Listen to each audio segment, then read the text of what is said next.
साल के बचे हुए कुछ आखिरी दिन और ये प्लेन जो मुझे ले जा रहा था कुछ ऐसी डेस्टिनेशन पे जिसके बारे में बोला जाता है where every street is a story and every corner is a memory. हाँ, हम जा रहे हैं साउथ इंडिया के मैनचेस्टर, कोयम्बतूर।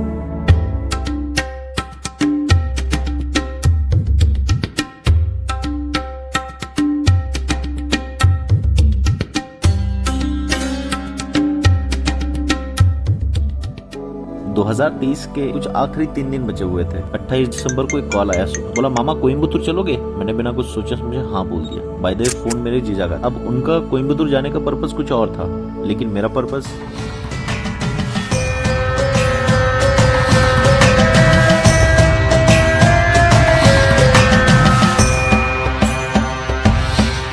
पुणे से सुबह 4:30 की फ्लाइट लेके हम पहुंचे सुबह 6 बजे कोयम्बतूर में और वहाँ जाके कैब बुक। अब कैब वाला बंदा बहुत इंटरेस्टिंग है।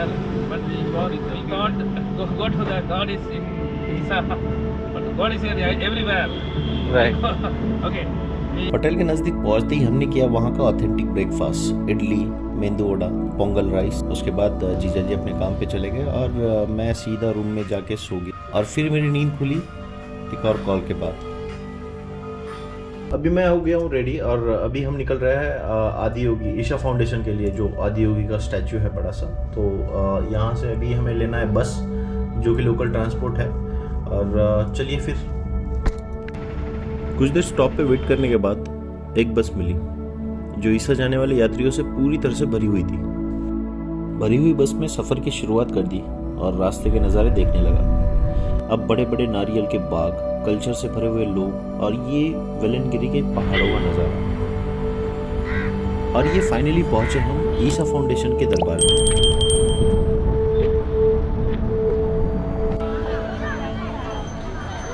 कोयम्बतूर आने के लिए आप फ्लाइट ले सकते हो, ट्रेन ले सकते हो या फिर बस ले सकते हो।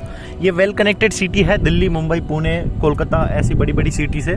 और फिर कोयम्बतूर आ गए हो तो आदि योगी आने के लिए आपको अराउंड 30 किलोमीटर ट्रैवल करना पड़ेगा। आप बाय बस आते हो, या एक्चुअली बाय बस ही है यहाँ पे आने के लिए।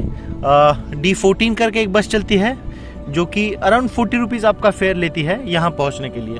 ओके, मैंने रूम तो स्टेशन के पास ली है 30 किलोमीटर दूर। अगर मुझे ईशा फाउंडेशन में रहना है तो ईशा फाउंडेशन में भी अकोमोडेशन का किया जाता है, लेकिन थोड़ा डिफिकल्ट है क्योंकि आपको इसकी बुकिंग करनी पड़ेगी 2 से 3 महीने पहले तक, तभी आपको यहाँ पे अकोमोडेशन मिल सकता है। और इसका जो प्राइस स्टार्ट होता है ये है 900 से 3000 के बीच में एक रेंज है, वो स्टार्ट होता है। अच्छा, अब अंदर का बताओ। बस से उतरोगे आपको दिखेगा बहुत बड़ा जो एक स्नेक का स्टैचू दिखेगा, उसका नाम है ध्यानलिंगम। और ध्यानलिंगम के अंदर आप जब जाओगे तो जाने से पहले आपको आपका मोबाइल कैमरा आपको पूरा सबमिट करना पड़ेगा। पीछे म्यूजिक चालू हो गया है। सबमिट करने के बाद डिपॉजिट सेक्शन में आपको सबमिट करना है, वहाँ पे कोई चार्जेस नहीं देने हैं और आपको एंट्री करनी है अंदर। आप जैसे एंट्री करोगे अंदर तो आपको बहुत बड़ा एक नंदी दिखेगा, नंदी की स्टैचू दिखेगी। जैसे आपको ये स्टैचू दिख रही है वैसे ही स्टैचू अंदर दिखेगी। अब एंट्री करने के बाद सूर्य कुंड है जहाँ पे आप नहा सकते हो। अगर आप मेल हो तो आप सूर्य कुंड में जाके नहा सकते हो, जहाँ पे आपको लुंगी वगैरह प्रोवाइड की जाती है उनकी तरफ से। और फीमेल हो तो चंद्रकुंड में जाके आप नहा सकते हो। नहाने के बाद आप जाओगे लिंग भैरवी मंदिर, यहाँ पे बहुत माना जाता है लिंग भैरवी मंदिर को। ये सारी चीज़ें होने के बाद आप जाओगे ध्यानलिंगम में। ध्यानलिंगम का जो ये डोम है बहुत ही बड़ा डोम है और कहा जाता है, ऐसे माना जाता है कि ये डोम जो है 5000 सालों तक रहेगा, इसे कुछ भी नहीं होगा। इस हिसाब से इसे बनाया गया है। ये पूरा राउंडेड शेप है अंदर से, इसे कोई भी पिलर यूज़ नहीं किया गया है। और ये मेनली पर्पज़ जो है इसका मेडिटेशन है। और जब मैं अंदर गया, ट्रस्ट में गाइस 15 मिनट के लिए 15 मिनट के सेशन होते हैं। आप अगर जाते हो 15 मिनट के लिए मेडिटेशन करते हो और बाहर आते हो। लेकिन मैं जब बैठा वहाँ पे मुझे कब आधा घंटा हो गया पता ही नहीं चला। 2 बैचेस आके निकल के चले गए, रियलाइज़ नहीं होता। आप एक बार मगन हो जाओ। और मैंने ये भी ऑब्जर्व किया वहाँ पे बहुत सारे फॉरेनर थे और इतने डेडिकेटेडली वो मेडिटेशन कर रहे थे, इतने मगन हो चुके थे।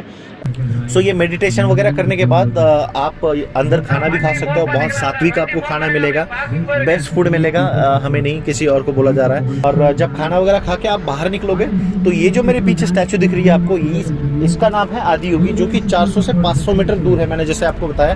तो आप बुलेट राइड ले सकते हो, 10 रुपये उसका चार्ज है। फिर है उसका जो बैलगाड़ी जो पहले ज़माने में होती थी उसे दर्शाने के लिए, अपना ट्रेडिशनल दर्शाने के लिए वो यहाँ पे रखी गई है। और 10 रुपये आप देके 400-500 मीटर है वो कवर कर सकते हो। ये जो स्टैचू है इसका नाम, इसे बोला जाता है आदि योगी स्टैचू। इसे अगर देख के अगर आप देख रहे हो, आपको कैमरा में भले ही बहुत छोटा दिख रहा होगा, लेकिन इसका जो रिकॉर्ड है Guinness book of world record में इसे शामिल किया गया है। ये है वर्ल्ड का लार्जेस्ट बस स्टैचू। ओके, और इसे जो डिज़ाइन किया गया है ये सदगुरु जी के द्वारा डिज़ाइन किया गया है। इसकी लगभग जो हाइट है 112 फीट हाइट है, और इसमें जो स्टील का यूज़ किया गया है ये है 500 टन स्टील का यूज़ किया गया है। Can you imagine, 500 ton steel use किया गया है इस स्टैचू में, और ये डिज़ाइन किया गया है सदगुरु जी के द्वारा। अच्छा, यहाँ की वाइब्स कैसे होती है वो तो दिखाओ।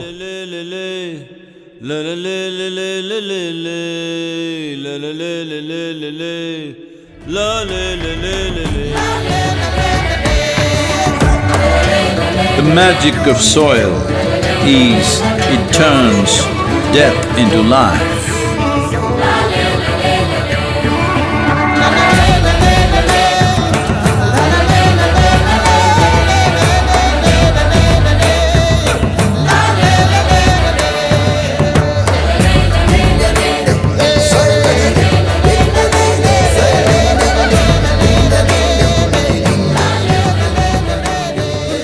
आदि योगी जो नाम है, आदि योगी का अगर आप मीनिंग देखोगे तो ये है फर्स्ट योगा, और माना जाता है कि जो योगा के ओरिजिनेटर है ये है शिव जी, तो उसी वजह से इसका नाम आदि योगी रखा गया है। अगर आप देख सकते हो तो बहुत बेहतरीन आपको इसका नज़ारा दिख रहा होगा। और यहाँ पे अभी लाइट शो शुरू होता है, डेली 7 बजे लाइट शो शुरू होता है, 7:20 तक म्यूजिक शो चलता है, उसके बाद में 7:20 से 7:40 तक लाइट शो चालू रहेगा। सो 7:40 तक लाइट शो, और वो लाइट शो आपने कई वीडियोस में देखा होगा। बहुत मतलब आप भाई अब बस लाइट शो दिखा दो यार, रहा नहीं जा रहा।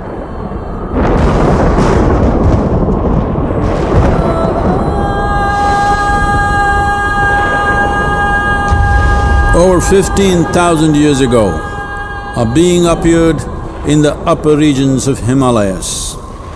No one knew who he was, where he came from. The origins of this spectacular being were unknown.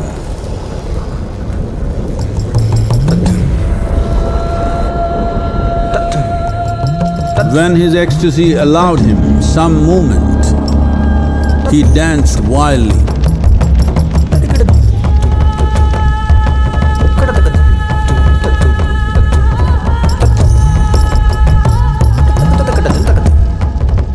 Light show होने के बाद यहाँ का प्रोग्राम पूरा ख़त्म हो जाता है, और यहाँ से जो रिटर्न की कोयम्बतूर की जो बस है वो आखिरी बस 9 बजे यहाँ से चलती है, जिसका फेयर भी 40 रुपीज़ है। और अगेन यहाँ से आप ऑटो ले सकते हो, कैब ले सकते हो, it is totally depend on you. So ये थी पूरी जानकारी ईशा फाउंडेशन के बारे में। अगर आप कोयम्बतूर आ रहे हो, ईशा फाउंडेशन विजिट करने आ रहे हो, अगर आपको ये वीडियो अच्छा लगता है तो पहले सब्सक्राइब का बटन दबाइए, और यहाँ तक देख लिया तो कमेंट में एक दिल या कुछ भी बोल के जाइए, लेकिन कमेंट करके जाइए। Thank you.